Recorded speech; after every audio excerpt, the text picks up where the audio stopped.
আমরা বিকালে গিয়েছিলাম জাফলংয়ের জিরো পয়েন্টে। জায়গাটা এত সুন্দর, এত সুন্দর। সকালে আমরা জাফলংয়ে শুধু উপরটাই ঘুরেছি।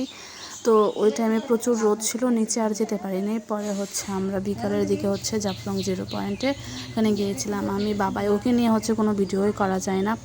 তো ফ্যামিলি ট্যুরে এত আনন্দ করতে পারবো ভাবিও নি, কিন্তু গাড়ির রাস্তা অনেক বেশি ছিল আর জায়গাটা ওয়াও ওয়াও বললেও কম হবে। তো সব মিলিয়ে পরিবেশ অনেক সুন্দর ছিল, কিন্তু সত্যমের বাবাকে রেখে গেছে, ওকে নিয়ে গেলে আরও ভালো লাগতো। এরপরের বার কখনো গেলে ওর বাবাকেও নিয়ে যাব। আর জলগুলো এত ঠান্ডা ছিল, মনে হয় ওইখানেই পা ডুবিয়ে রাখি, কিন্তু সেটা তো আর হবে না। তো এখান থেকে আমরা ঝুলন্ত ব্রিজ ওই দিনকে দেখতে যেতে পারি না, কারণ সন্ধ্যা হয়ে গেছিলো।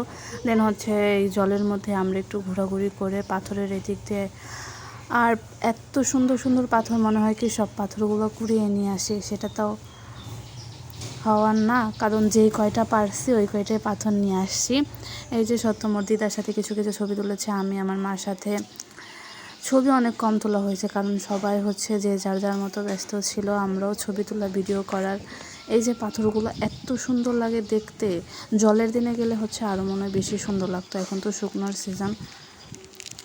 এই যে আমরা ঘোরাঘুরি করে কিছু ছবি তুলে তারপরে বাসায় চলে আসি, মানে যেখানে আমরা রিসোর্ট নিয়েছিলাম ওইখানে চলে আসি।